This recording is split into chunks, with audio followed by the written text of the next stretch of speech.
దేవిక పృథ్వీని తన బంధువుల ఇంటికి తీసుకెళ్ళింది. పృథ్వీ అక్కడ వాతావరణం చూశాడు. పృథ్వీకి ఆ ఇంటి వాతావరణం నచ్చింది. ఆ అబ్బాయితో మాట్లాడాడు. ఆ అబ్బాయి యాటిట్యూడ్ బాగా నచ్చింది. వెంటనే నీతుకి చెప్పి ఫోటో వివరాలు పెట్టాడు. మళ్ళీ కలుస్తామని వచ్చేశారు. దారిలో దేవిక, ఇక నీ విషయం ఏమిట్రా అని అడిగింది. ధన్య మాటలతో సందేహాలు తొలగిపోయిన పృథ్వీ నర్మద పట్ల చాలా ఉత్సాహంగా ఉన్నాడు. డ్రైవ్ చేస్తూనే అత్తకు డ్యాన్స్ వీడియో చూపాడు. ఆ వీడియో చూడగానే కళ్ళు తిరిగినంత పనయింది. పూర్తిగా కూడా చూడలేదు. కళ్ళు మూసుకుని వెనక్కి వాలి కూర్చుంది. తర్వాత డ్యాన్స్ దేముందిరా, నేర్చుకుంటే ఎవరైనా చేస్తారు అంది.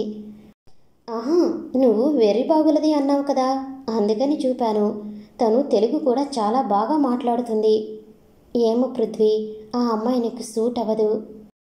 ఆ అమ్మాయిని చూడగానే నాకు బంధాలు పెంచుతుంది అని అనిపించటం లేదు. తర్వాత నీ ఇష్టం. అత్త అంత నిర్మోహమాటంగా చెప్పగానే పృథ్వీలోని ఉత్సాహం అంతా నీరుగారిపోయింది. ఏం మాట్లాడలేక మౌనంగా ఉండిపోయాడు. తెలుగు వచ్చి ఉంటే నేను ఆ అమ్మాయితో తెలుగులో మాట్లాడుతుంటే నాతో ఎందుకు ఇంగ్లీష్లో మాట్లాడాలి?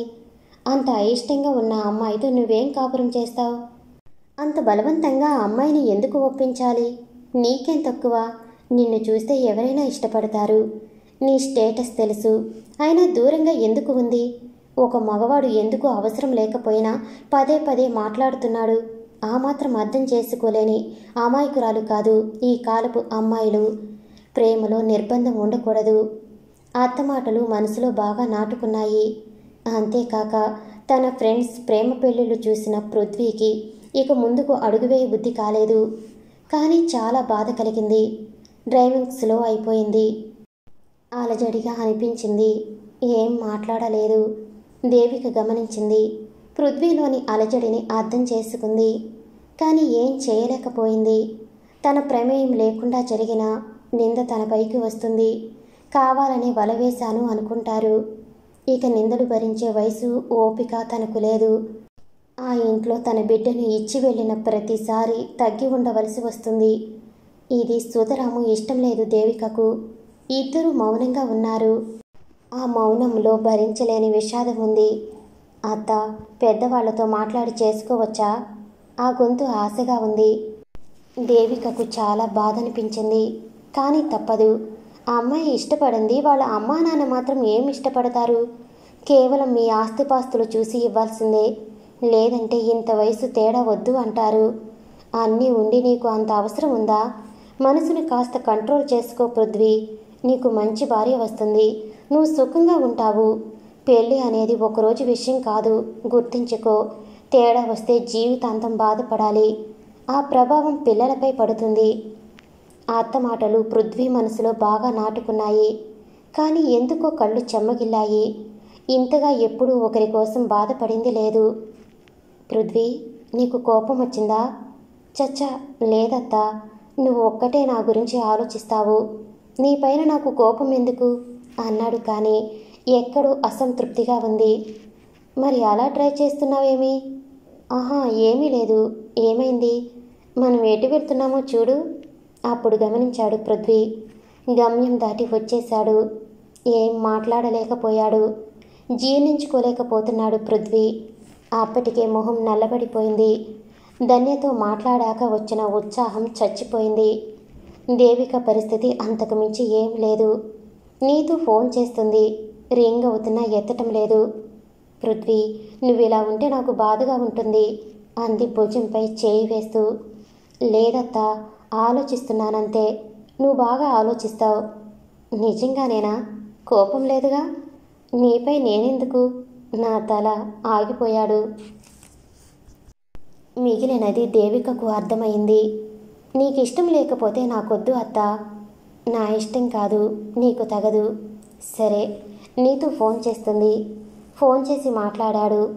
కాస్త ట్రెడిషనల్గా డ్రెస్ చేసుకుని ఫోటో పంపు. మీ ఎదురు ఉన్నప్పుడు మీ ఇష్టం. పెద్దవాళ్ళు ఉన్నప్పుడు పద్ధతిగా ఉండాల్సి వస్తుంది అని ఫోన్ పెట్టేశాడు. నచ్చిందట అత్త. నేను చెప్పినట్టుగా కాక వాళ్ళ ద్వారానే మాట్లాడించి కుదుర్చుకోండి అంది చివరిగా. వాళ్ళు ఇంటి వద్దకు వచ్చేసరికి ఇంటి వద్ద మరొక కారు ఆగి ఉంది. దేవిక ఆశ్చర్యంగా, ఎవరిదై ఉంటుంది అంది పైకి. నా కోసం ఎవరూ రారు. పృథ్వీ, నీకోసం ఎవరైనా వచ్చి ఉంటారా? లేదే, ప్రణవ్ కూడా ఫోన్ చేయలేదు. అయినా ఆ కారు ప్రణవ్ది కాదు. చాలా కాస్ట్లీ కారు. నీతుకి సంబంధించిన వారా అంటూ లోపలికి వెళ్ళింది. వెళ్ళగానే వాసు, దేవి ఇలారా, ఇతను చాలాసేపు అయింది వచ్చి. నీకు మేనమామ అవుతారట అంటూ పరిచయం చేశారు ఎదురుగా ఉన్న వ్యక్తిని. అతను చాలా రిచ్గా ఉన్నాడు. తెల్ల ప్యాంటు షర్టు వేశాడు. దర్జాగా ఉన్నాడు. చూడగానే డబ్బున్నవాడు అని తెలుస్తుంది. దేవిక వినయంగా నమస్కారం చేసి, మంచినీళ్ళు ఏమైనా తాగారా అని అడిగింది. ఇచ్చాను, టిఫిన్ చేస్తావేమో చెయ్యి. అబ్బే, అలాంటివేం వద్దమ్మా. నీకోసం ఎంతసేపు చూశాను, మాట్లాడాలని వచ్చాను. నాతో ఏం మాటలు అనుకుంటూ చెప్పండి అంది. నేను మీ అమ్మకు తమ్ముడు అవుతాను. తన తల్లి తరపు బంధువులు అనగానే దేవికకి చాలా ఆనందం కలిగింది. ముఖమంతా వెలిగిపోతుంటే, అలాగా అంది ఆనందంగా. ఉండండి, కాఫీ పెట్టి తీసుకొస్తాను. పృథ్వీ, నువ్వు కూడా వచ్చి ఇలా కూర్చో, కాఫీ తీసుకువస్తాను అని లోపలికి వెళ్ళింది. అరగంటలో వేడివేడిగా బజ్జీలు చేసి తీసుకువచ్చింది. బజ్జీలు తిని కాఫీ తాగాక తీరిగ్గా కూర్చుంది. మీ అమ్మ చనిపోయాక మేము రాలేదు. నిన్ను మా ఇంటికి తీసుకువెళ్దామనుకుని మా అమ్మ వస్తే మీ నాన్న ఇవ్వలేదట. అందుకని మా అమ్మ వెనక్కి వచ్చేసింది. ఆ రోజు నీ పేరుతో మా అమ్మ 1 ఎకరా పొలం రాసింది. కానీ అది ఈరోజు వేరే వాళ్ళ పేరుతో ఉంది. అది ఎలా ఉంటుంది? చాలా విలువైన భూమి. ఎవరో నిన్ను మోసం చేశారు అన్నాడు ఆ పెద్దాయన. దేవికకి ఏం అర్థం కాలేదు. వాళ్ళు ఎప్పుడూ తమ వద్దకు రానూ లేదు. తన పేరున భూమి ఉందని తనకు తెలియనూ లేదు. తనకు 55 సంవత్సరాల వయసులో మేనమామనంటూ ఇతను వచ్చాడు. విలువైన ఆస్తి ఉందని చెబుతున్నాడు. ఆశ్చర్యమనిపించింది దేవికకు. ఏమోనండి, నాకు ఆ విషయాలు తెలియవు అన్నది. నువ్వంటే చిన్నపిల్లవి, నీకు తెలియదు. మీ నాన్న పెద్దవాడే కదా, ఆయనకు తెలియదా? కోపంగా అడిగాడు. జవాబివ్వలేదు దేవిక. నిన్ను మోసం చేసి ఆ ఎకరా భూమిని మీ అన్నకి ఇచ్చేశాడు. అది ఎలా ఇస్తాడు? నీకు ఎందుకు ఇవ్వలేదు అని అడగటానికి వచ్చాను. దేవికకు విషయం అర్థమైంది. మర్యాదగా అడుగు, ఇవ్వకపోతే కోర్టులో కేసు వేద్దాం అన్నాడాయన. 60 సంవత్సరాలు దాటి ఉంటాయి. దేవిక సౌమ్యంగా నవ్వి, క్షమించండి, మీరు ఎవరో కూడా నాకు తెలియదు. ఈరోజు వచ్చి నా మేనమామ అని చెప్తున్నారు. కానీ నా చిన్నప్పటి నుండి వాళ్ళే నన్ను సాకారు, మంచి చెడు చూశారు, పెంచారు, చదివించారు, పెళ్లి చేసి పంపారు. అదే నాకున్న బంధం. ఈ ఆస్తితో నాకేం సంబంధం లేదు. ఎవరూ తింటం లేదు కదా మా అన్నయ్య, పర్వాలేదు. ఆస్తులు ఎందుకండి?